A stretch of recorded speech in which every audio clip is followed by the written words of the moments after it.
Hello, everybody. This is Maria Madurado, and here in Madrid is my webinar on how to create your most passionate work.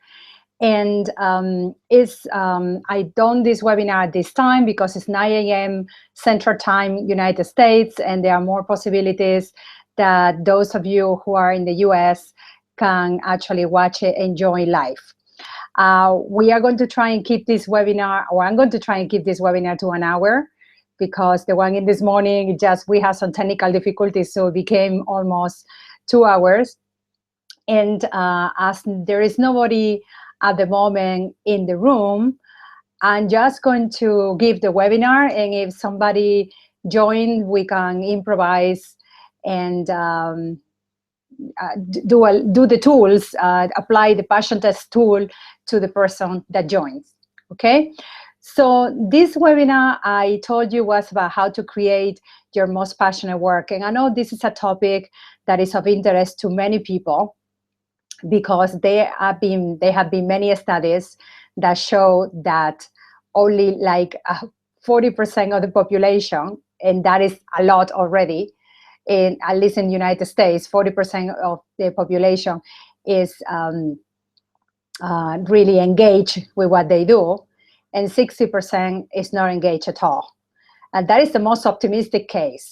A little bit less optimistic is that there is at least 80% of the people that are not engaged with their work at all. So it depends on the studies, the percentage is one or the other.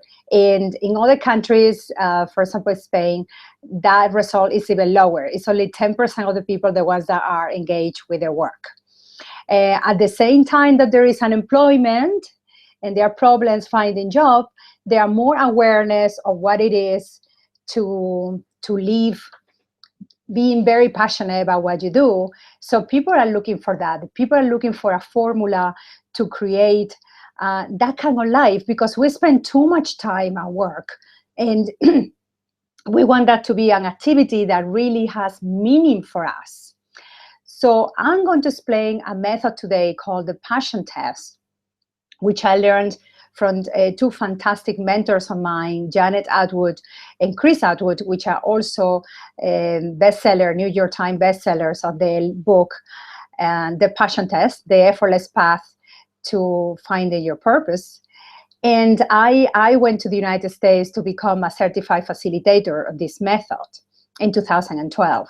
And since then, my life had changed, because I left a corporate career in which I was doing business development for technology companies in the oil sector, and as a young chemical engineer, petroleum engineer.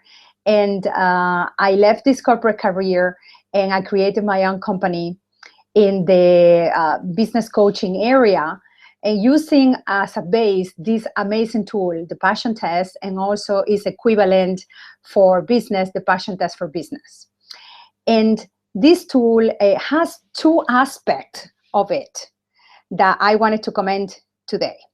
One very important aspect is that it's very useful to discover what you're really passionate about.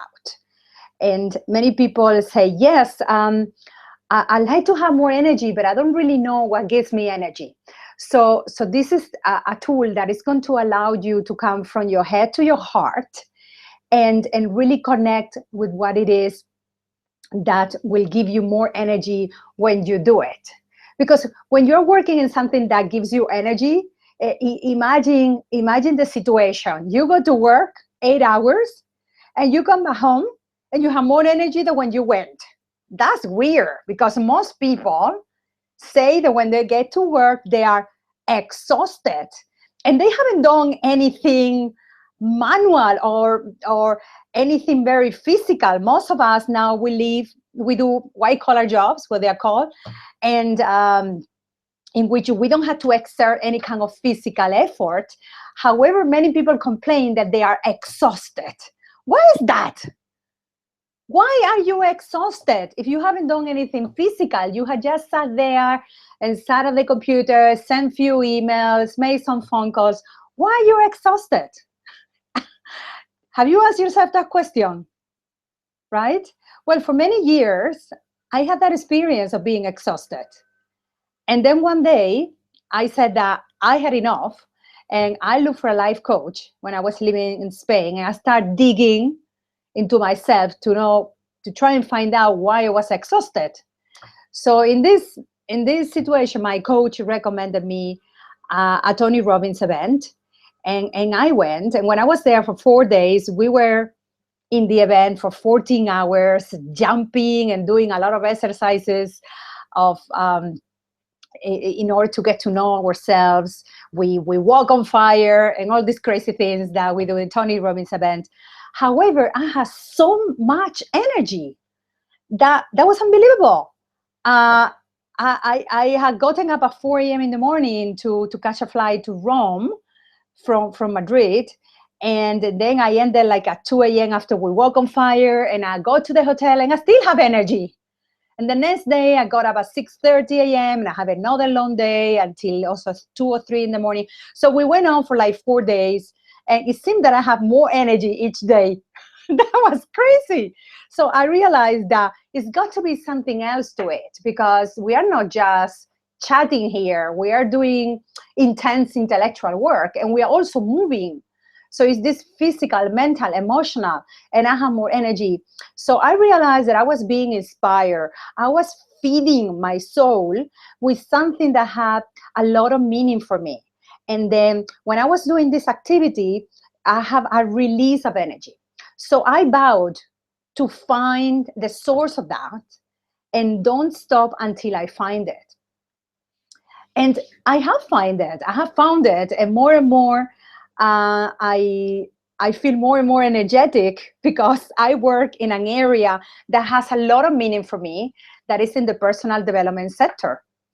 And for you, you have an area, you have something what Ken Robinson called the element, that is going to give you more energy than what you put in.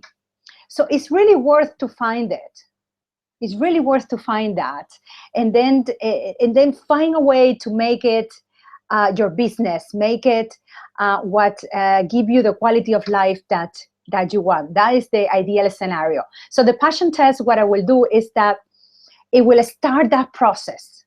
You don't have to quit your job, tell your boss where to go, put up a show in the office. You don't have to do the Jerry Maguire thing right away.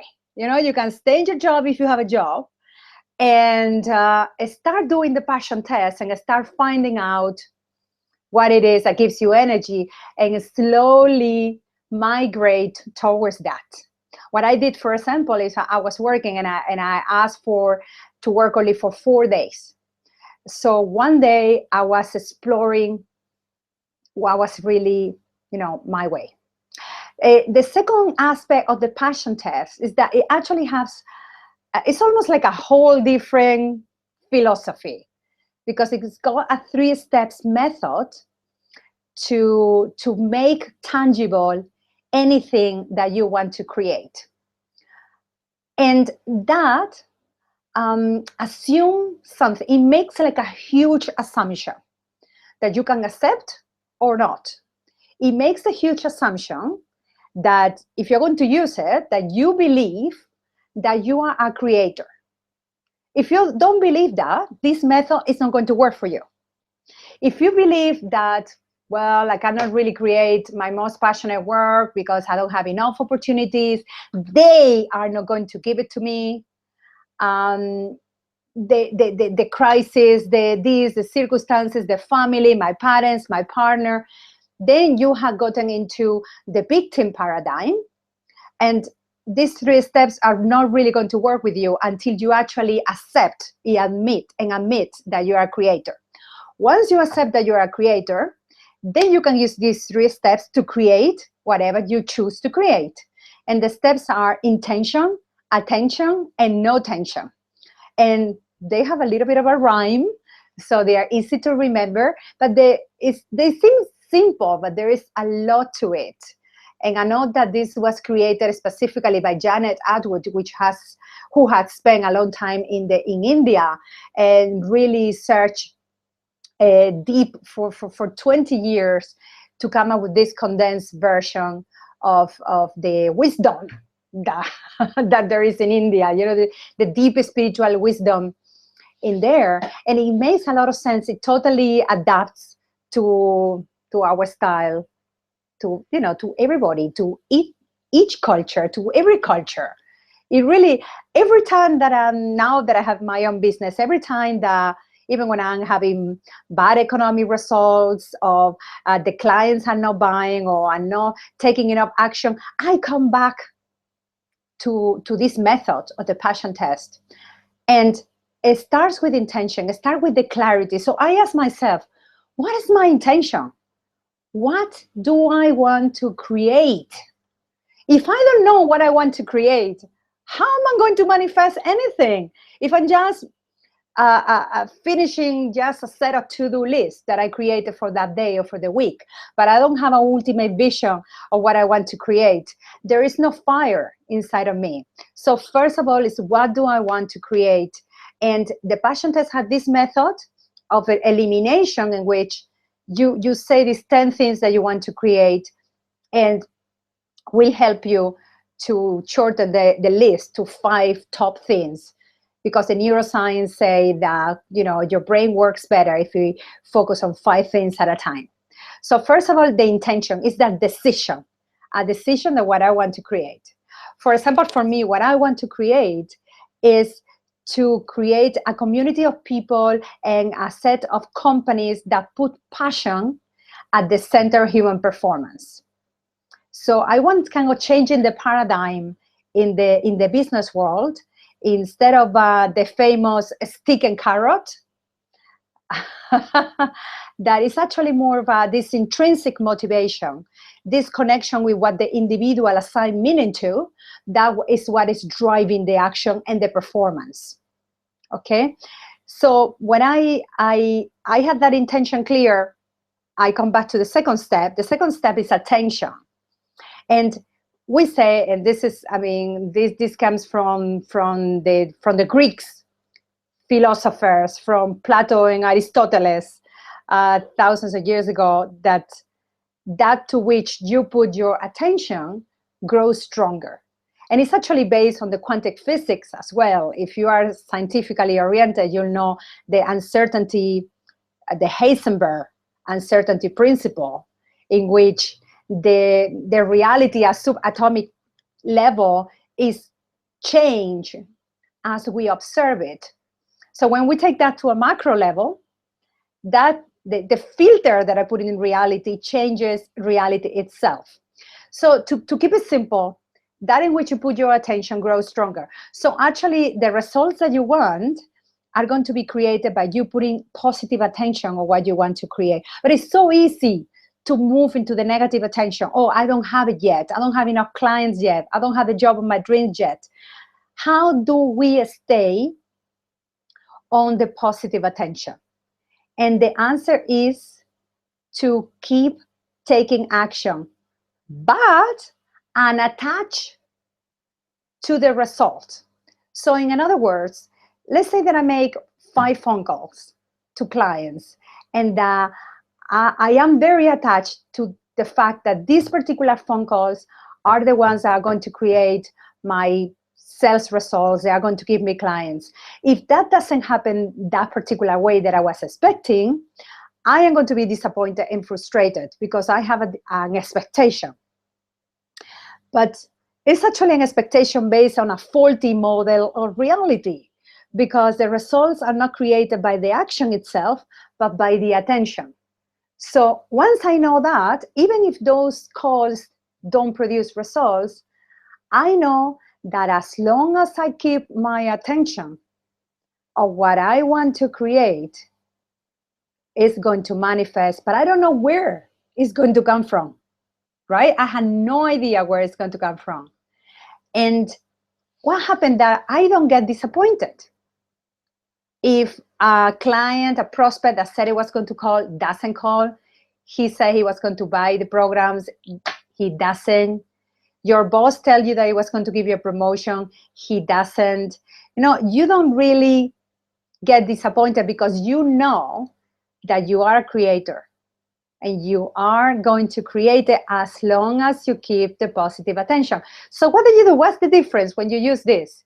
Instead of being disappointed and frustrated and brokenhearted for a week, for a month, you are a little bit disoriented for 15 minutes. Well, that is when you are doing it, when you are an expert, when you have done it this many times. All right, let's say that you are a little bit disoriented when something doesn't come as planned for 6 hours, right? Will that be better than where you are right now? Because probably where you are right now is where most people are. Something bring you off course, something that you didn't expect, you kind of, shock you, and boom, that takes your energy completely down, and you are down, and you are completely down for a week, sometimes for a month, some people for a year or for several years. The other day, somebody was telling me something. Something happened to them. Their house was robbed, and one of them in the partnership, in the marriage, one of them, I'm not going to say who, one of them got stuck there, and he couldn't move on from there. He or she couldn't move on from there and enter into depression, right? Because we expect reality to perform for us like we are the general managers of the universe, but we are not. So that's when we enter into the third step. The step called is no tension. The no tension is doing everything that you can, taking massive action in what you want to create, and then let go. And that is extremely difficult. Extremely difficult. We are like the little children that go on a trip and they go like, are we there yet? Are we there yet? Are we there yet? Are we there yet?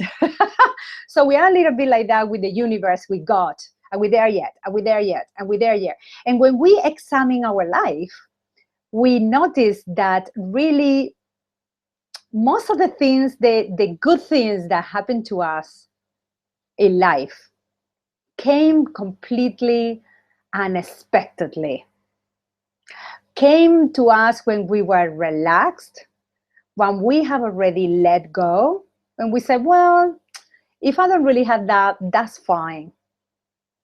When we let go, and there is this typical cases of women that want to get pregnant and they fight and fight for 6-7 years, and then they decide to let go.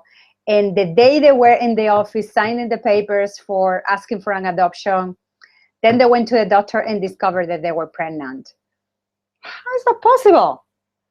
Sometimes for women that have already the reproductive system has some kind of problem, and boom. So that is not saying that all women that have this problem could have it solved because of that. But it's just to put an example that is quite common. Probably you heard some of that. It's quite common.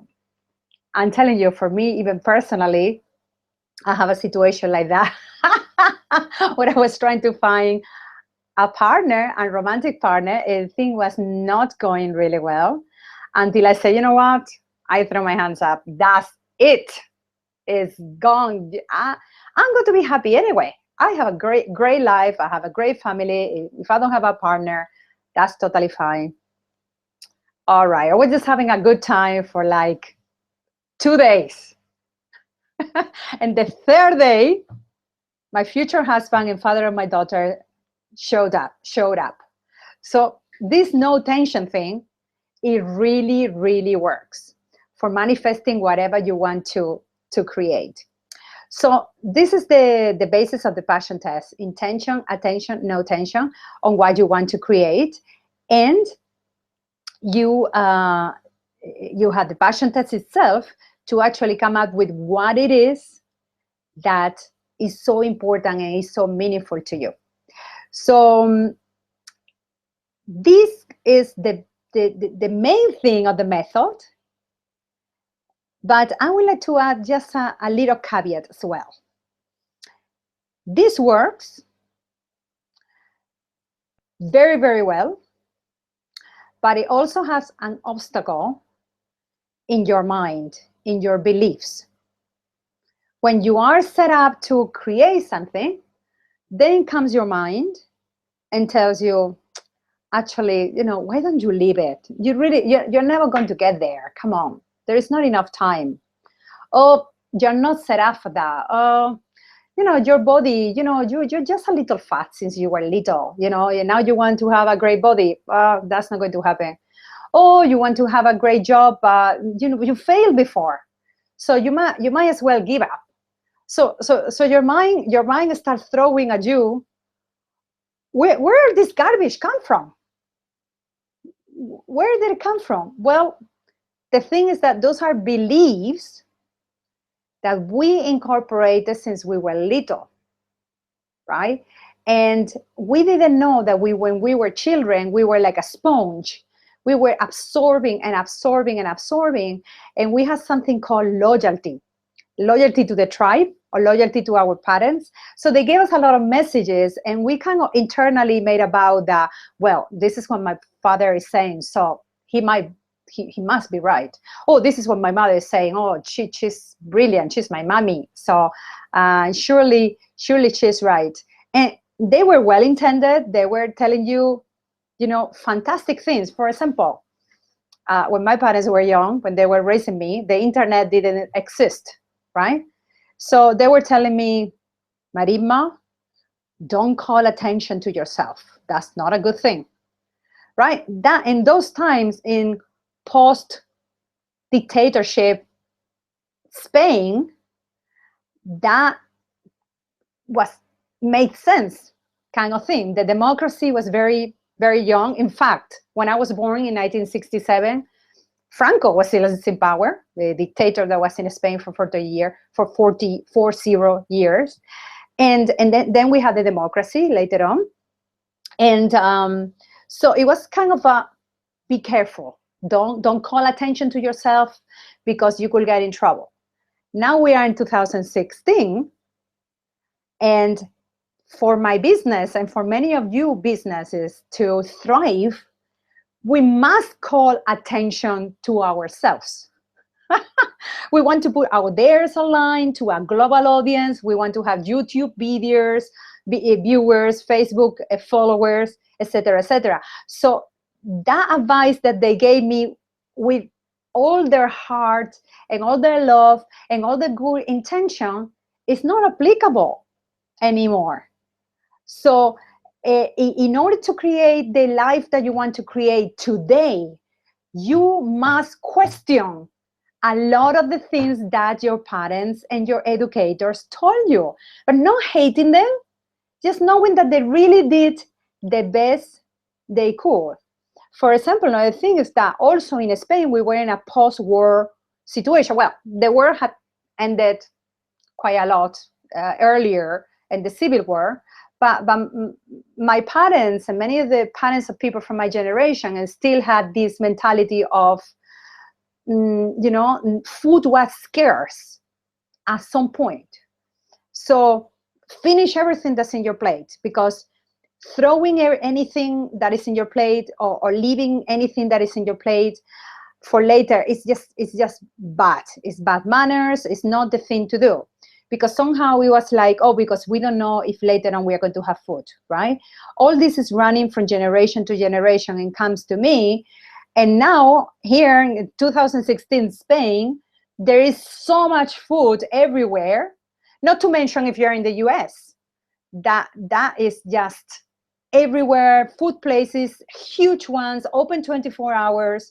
So if you have downloaded a belief that you better eat absolutely everything that you find in your way, because it may not be more food later, your mind doesn't understand that that is no longer valid, and you are just going to put on weight and you're going to get sick, right?